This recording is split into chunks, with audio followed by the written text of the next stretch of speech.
The rain fell quietly on the tin roof of the small house at the edge of town. Inside, the atmosphere was heavy, thick with shame, anger, and silence. Ruth sat on the floor near the window, rocking gently back and forth, humming a soft tune she had invented years ago. She always hummed when she was nervous. Ruth was 20 years old, but her mind worked slower than most people. She struggled with certain things, reading fast, understanding jokes, following complicated conversations. But what people never noticed was that Ruth felt everything deeply. Every insult, every whisper, every look of disappointment. And there had been many. Her family had spent years pretending she didn't exist. Her mother, Clara, hated the embarrassment Ruth brought to the family. Her father barely spoke to her. Her two older brothers treated her like a curse. Whenever visitors came, Ruth was hidden in the back room like something shameful. "Don't let her come out," Clara would whisper. "She'll embarrass us." Ruth heard those words more times than she could count. But the worst came on a cold evening in November. That was the night her family decided to get rid of her. The living room smelled of anger. Her father slammed his fist on the table. "I'm tired of this," he said. "The entire town laughs at us." Clara folded her arms. "We can't keep her here forever." Her brother Daniel scoffed. "She scares people. My friends won't even visit anymore."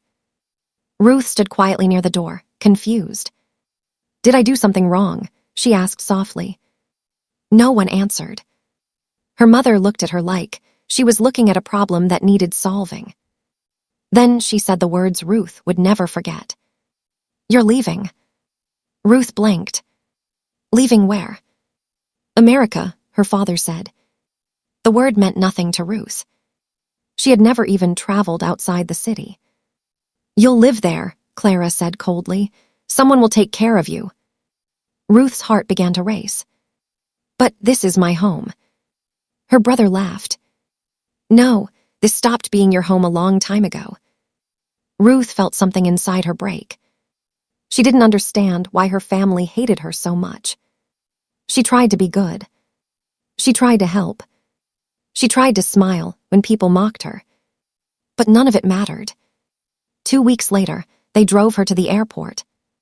No hugs. No tears. No goodbye. Just relief. Her father handed her a small bag and a passport. "Someone will meet you when you arrive," he said. Her mother avoided eye contact. "Try not to embarrass us there too." Those were the last words Ruth heard from her family. As the plane lifted into the sky, Ruth pressed her forehead against the window. For the first time in her life, she was completely alone. Texas welcomed her with blazing sun and unfamiliar sounds. Everything felt too big, too loud, too fast. At the airport, people rushed everywhere, speaking English she barely understood. Ruth clutched her small bag tightly. She waited. And waited. Hours passed. No one came. Her family had lied. They had sent her away with no plan. No support. No future. As night fell, Ruth sat alone on a bench outside the airport. Her stomach growled. Her eyes filled with tears. She whispered quietly to herself.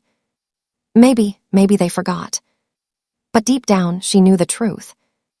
They hadn't forgotten. They had abandoned her.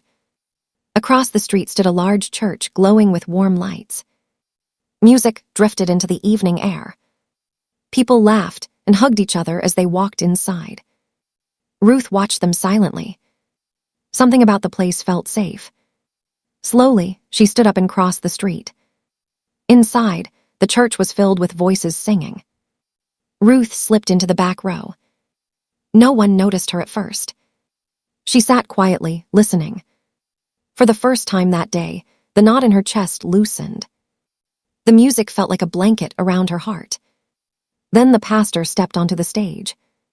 He was a tall man in his early 50s, with kind eyes and a calm voice. His name was Pastor Michael Carter. And that night, He noticed Ruth.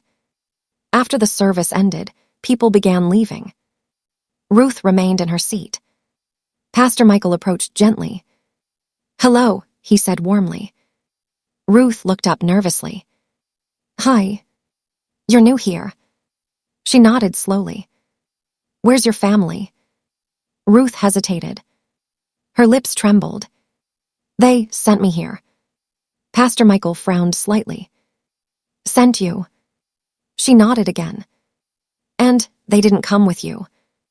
Ruth shook her head. "They don't want me." The words hung painfully in the air. Pastor Michael felt his heart sink. He had seen many broken people in his life. But something about Ruth's quiet sadness struck him deeply.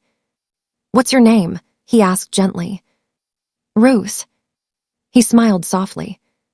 "Well, Ruth, you're safe here." She stared at him, confused. "Safe?" "Yes." For the first time in days. Ruth felt hope. Pastor Michael offered her food, a place to sleep, and eventually a small job helping at the church. Days turned into weeks. Weeks turned into months. And something amazing began to happen. Ruth started changing. With patience and kindness, the church community helped her learn new skills. She attended classes. She improved her reading. She learned public speaking. And slowly, the quiet girl everyone ignored began revealing something powerful. Ruth had an extraordinary heart. She understood pain better than anyone. And because of that, people listened when she spoke. Her words were simple, but they were real. And real words change lives. Pastor Michael saw something in her that others had missed. Strength, purpose, leadership. He began mentoring her personally. "You have a gift," he told her one afternoon. Ruth laughed nervously. "No, I don't." "Yes, you do." "What gift?" He smiled. "You understand people." Years passed. Ruth grew stronger, wiser, and more confident. The girl who had once been abandoned became a woman people respected. Then one day, Pastor Michael asked her a question that would change her life forever. "Ruth, have you ever thought about going back home?" She froze. The memories flooded back. The insults, the rejection, the airport goodbye. "They don't want me," she whispered. Pastor Michael leaned forward. "Maybe." He paused. "But your country might." Ruth stared at him, confused.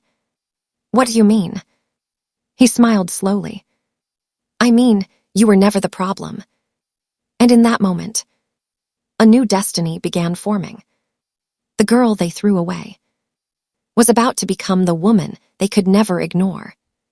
The question Pastor Michael asked that afternoon did not leave Ruth's mind. "Have you ever thought about going back home?"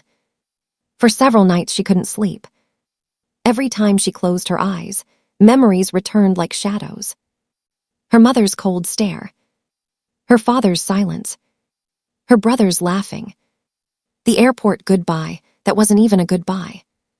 For years, she had buried those memories deep inside her heart, trying to move forward in Texas, where life had finally begun to treat her kindly. But the past has a way of calling people back. One evening, Ruth sat alone in the church garden while the sun slowly disappeared behind the buildings. Pastor Michael joined her quietly. "You've been thinking," he said gently. Ruth nodded. "I'm scared."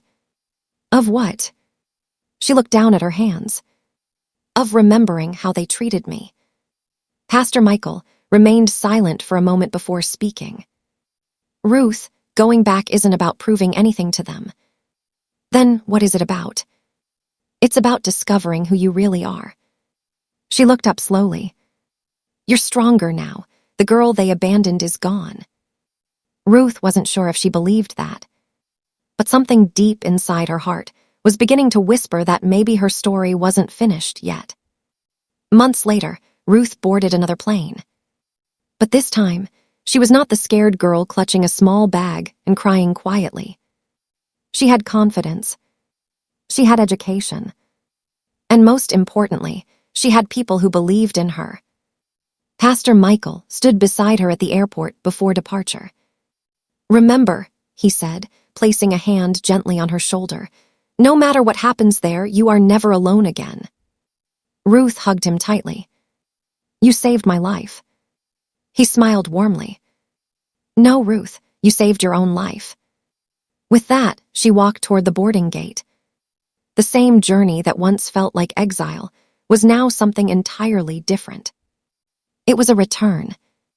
When Ruth arrived in her home country after 6 years, everything felt familiar and strange at the same time. The dusty streets, the crowded markets, the noisy buses. This place had once been her entire world. Now it felt like stepping into an old photograph. People barely recognized her. The quiet girl they once mocked had transformed into a confident young woman with calm eyes and a powerful voice. But the memories still lived in the same streets. Ruth decided not to go home immediately. Instead, she rented a small apartment in the city and began volunteering at community centers. She worked with children who had disabilities, children who reminded her of herself, kids who were ignored, kids who were laughed at, kids who were treated like burdens. One afternoon, a little girl approached her after class. "Teacher Ruth," she said shyly, "why are you so nice to us?" Ruth smiled softly. "Because someone once showed me kindness when I needed it most." Word about Ruth began spreading across the community. People noticed her dedication. Her speeches during small gatherings were simple but powerful. She spoke about dignity. She spoke about opportunity. She spoke about how society must never abandon its weakest members. Soon local leaders began inviting her to speak at events. At first she was nervous. Public speaking had once terrified her. But Pastor Michael had trained her well. She learned to speak from the heart. And when people speak from the heart, others listen. Within 2 years, Ruth had become a known advocate for people with disabilities. Her organization grew quickly. Volunteers joined. Donations increased. The movement became bigger than anyone expected. But not everyone was happy. One evening while watching television, Ruth saw a familiar face on the screen. Her brother Daniel. He was being interviewed at a business event. Ruth froze. It had been years since she last saw him. He looked older but still carried the same arrogant smile. The reporter asked him about social issues affecting the country. Daniel shrugged dismissively. "People complain too much. If someone wants success, they should simply work harder." Ruth felt a deep ache in her chest. That same cold attitude. That same lack of compassion. Her family had never changed. But she had. And that difference would soon reshape everything. The turning point came during a national conference about social development. Ruth had been invited to give a speech. The hall was filled with government officials, journalists, and activists. Ruth walked onto the stage calmly. She looked across the crowd. And suddenly, she saw them. Her family. Her father. Her mother. Her brothers. They were sitting in the audience. Whispers spread through the room as people recognized them as prominent figures in the community. Ruth's heart pounded loudly. They were watching her. The same family who once called her a disgrace. For a moment, the old fear tried to return. But she remembered Pastor Michael's words. "You are stronger now." She took a deep breath and began speaking. "My name is Ruth." Her voice was steady. "Years ago, I was a girl people called useless." The audience grew quiet. "I struggled with learning. I struggled with understanding the world around me." Her mother shifted uncomfortably in her seat. "I was treated like a burden." Her father looked down. "I was abandoned." Gasps filled the room. Ruth continued calmly. "But someone believed in me when my own family didn't." The crowd listened closely. That belief changed my life. She looked directly toward where her family sat. And today I stand here not as a disgrace. Her voice grew stronger, but as proof that people should never be thrown away. The hall erupted with applause. Journalists rushed forward afterward, asking for interviews. Newspapers published her story the next day. The girl who was abandoned, RETURNS, as a voice for the nation. Ruth became a national inspiration. And soon something even bigger happened. A political party approached her. They had seen her influence. They had seen the way people listened when she spoke. They had seen the hope she inspired. One evening, they invited her to a meeting. "We want you to run for office," one of them said. Ruth nearly laughed. "Me, a politician." "You represent change," the leader replied. "At first, we want you to run for a regional leadership position." Ruth hesitated. Politics had never been part of her plan. But when she thought about the children she worked with, when she thought about the people society ignored, she realized something. Change required power, and power required leadership. After weeks of thinking and praying, Ruth finally said yes. The campaign began. People from poor communities supported her passionately. They saw their struggles reflected in her story. Her speeches were not polished like traditional politicians, but they were honest. And honesty moves hearts. Her opponents mocked her at first. "A mentally disabled woman wants to lead," some said. But the more they attacked her, the more people rallied behind her. Election day arrived. Millions voted. The results shocked the country. Ruth won. By a landslide.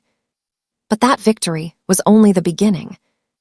Because years later, her journey would lead to something even more unimaginable.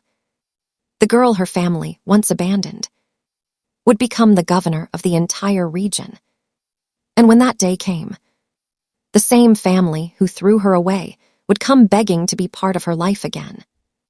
But Ruth had not forgotten, and the reunion would become the most shocking public moment the country had ever seen. The election results changed Ruth's life overnight. What had once started as a small campaign built on compassion suddenly became a national movement. People everywhere were talking about her. The newspapers called her the voice of the forgotten. Television stations replayed her speeches again and again. Communities that had long felt ignored finally believed someone understood them. Ruth had become a regional leader, but what truly made her powerful was not the position. It was her story. People trusted her because she had suffered. And suffering often produces the strongest leaders. But fame also has a strange way of awakening ghosts from the past. One quiet evening, Ruth was sitting in her office reviewing community development plans when her assistant knocked gently on the door. "Governor Ruth," she said carefully, "there are visitors asking to see you." Ruth looked up from the papers. "Who are they?" Her assistant hesitated. "Your family." For a moment, the room went completely silent. Ruth's hands froze on the desk. Her family. The word alone carried years of pain. "Did they say what they want?" Ruth asked calmly. "They said they just want to talk." Ruth leaned back slowly in her chair. The same people who once abandoned her, without hesitation, were now standing at the doors of her office. Life had come full circle. "Tell them I'm busy today," Ruth said quietly. Her assistant nodded and left. But that was only the beginning. Over the next few weeks, Ruth's family kept trying to contact her. They sent messages. They sent flowers. They even appeared at public events, hoping to catch her attention. But Ruth remained distant. She was not angry. Not anymore. But she was not ready either. Meanwhile, her political career continued rising. Her leadership transformed many communities. She built schools for children with learning difficulties. She created programs that gave opportunities to people society once ignored. And slowly, Her influence spread beyond the region. Within a few years, the national government announced something extraordinary. There would be a new election for governor of the entire province. Political leaders began discussing possible candidates. Many names appeared, but one name kept coming back again and again. Ruth. At first, she resisted the idea. The responsibility felt enormous. But the public demanded it. People trusted her. They believed she represented a future where everyone had value. Eventually, Ruth accepted the challenge. The campaign that followed was historic. Supporters filled streets during rallies. Volunteers worked day and night spreading her message. Her speeches touched millions. She spoke about dignity, about inclusion, about how every human life mattered. But while thousands supported her family watched from a distance, and they began realizing something terrifying. The girl they once called a disgrace was about to become the most powerful woman in the province. Election night arrived. The country held its breath as results were announced. Television screens across the nation displayed the numbers. District after district reported the same result. Ruth was winning. And not just winning, dominating. By midnight, the outcome was undeniable. Ruth had been elected governor. Fireworks exploded across the city. Crowds gathered outside the government buildings, celebrating wildly. People chanted her name with pride. Ruth, Ruth, Ruth. Standing on the balcony overlooking thousands of supporters, Ruth felt overwhelmed. Years earlier, she had sat alone on a bench outside a foreign airport, abandoned and terrified. Now an entire province was cheering for her. She stepped forward to speak. "My friends," she began softly. The crowd grew quiet. "This victory does not belong to me." She paused. "It belongs to every person who has ever been told they were not good enough." Thunderous applause erupted. "It belongs to every child who has been ignored." More cheers followed. "And it belongs to every human being who has ever been thrown away." Many people in the crowd wiped tears from their eyes, because Ruth's story had become their story too. But the biggest shock came a week later. The new governor was attending a large public ceremony celebrating her inauguration. Thousands gathered in the city square. Journalists from across the country were present. The event was being broadcast live on national television.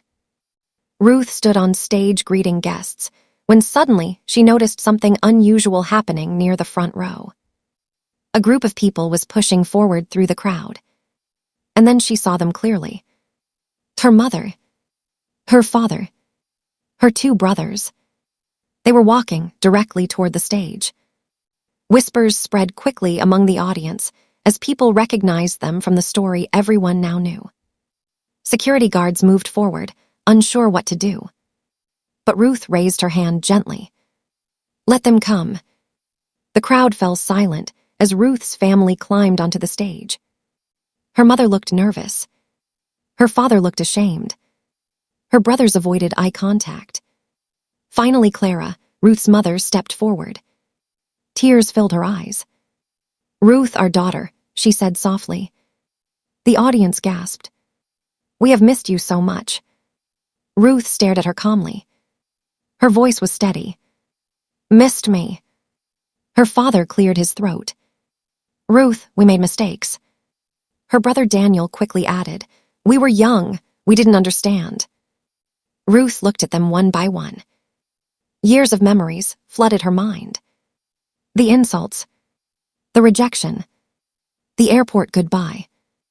And now, standing before thousands of people, they wanted reconciliation. But something about the moment felt dishonest. Not emotional. Not sincere. Just convenient. Ruth slowly stepped closer to the microphone. "You miss me," she repeated. The crowd waited. "You didn't miss me when you hid me from visitors." Her mother's face turned pale. "You didn't miss me when you called me a disgrace." People in the audience began murmuring. You didn't miss me when you left me alone in a foreign country. The silence in the square became heavy. Her father lowered his head. Her brother Daniel looked uncomfortable.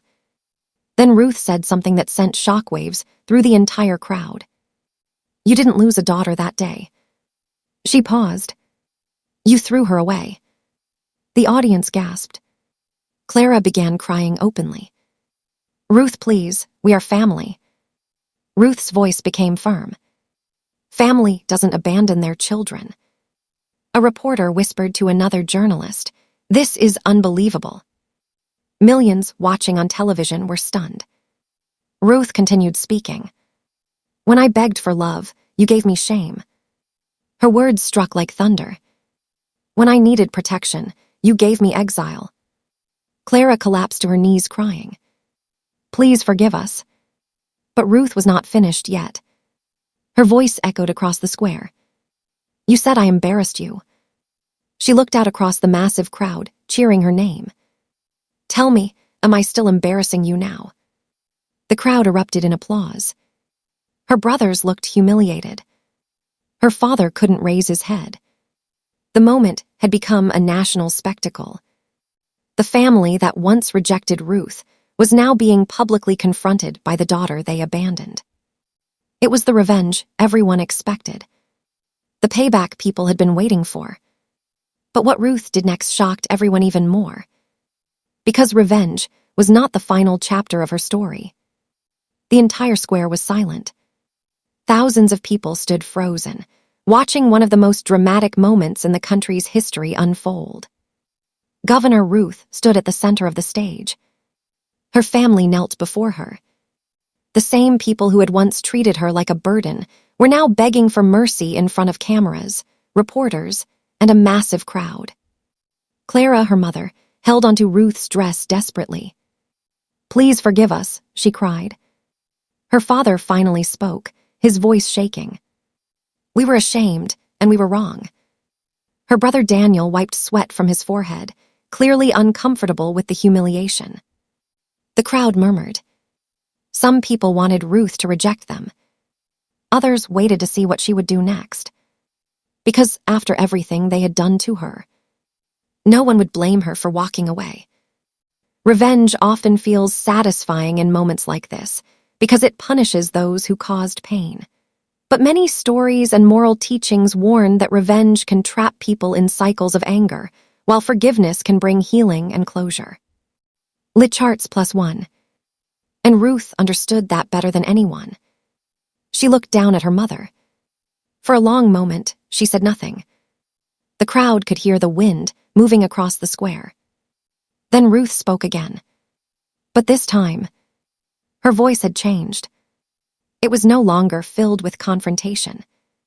It was calm, gentle, almost sorrowful. You hurt me, she said quietly. Her mother sobbed harder. You broke my heart when I was just a girl. Her father closed his eyes. You made me feel like my life had no value. Ruth paused, looking out at the thousands of people watching. But something amazing happened after that. She lifted her head. When you sent me away, you unknowingly sent me toward the people who saved my life. The crowd listened carefully. A man in another country saw value in me when my own family could not. She was thinking of Pastor Michael. He gave me a chance. Ruth's voice grew stronger again. And because of that chance, I discovered who I truly was. The audience began clapping softly. But if I spend the rest of my life hating you? She looked back at her family. Then the pain you caused will continue controlling me forever. The crowd fell silent again. Then Ruth said something that shocked everyone. I will not let my past control my future. Her mother slowly lifted her head. Ruth. Ruth reached down and gently helped her mother stand. Gasps spread across the square. I forgive you. For a moment, nobody reacted. Then the entire crowd exploded with applause. People cheered. Some cried openly.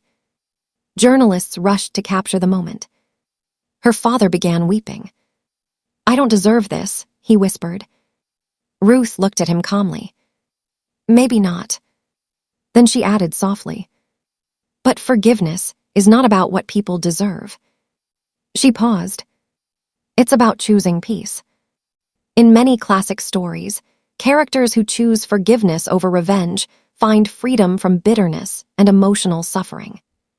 Class with Mason, calm. Ruth had just proven that truth in front of an entire nation. Her brother Daniel stepped forward hesitantly.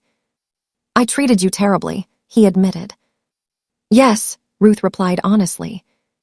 I mocked you. Yes. I called you stupid. Ruth nodded slowly. Daniel's voice cracked.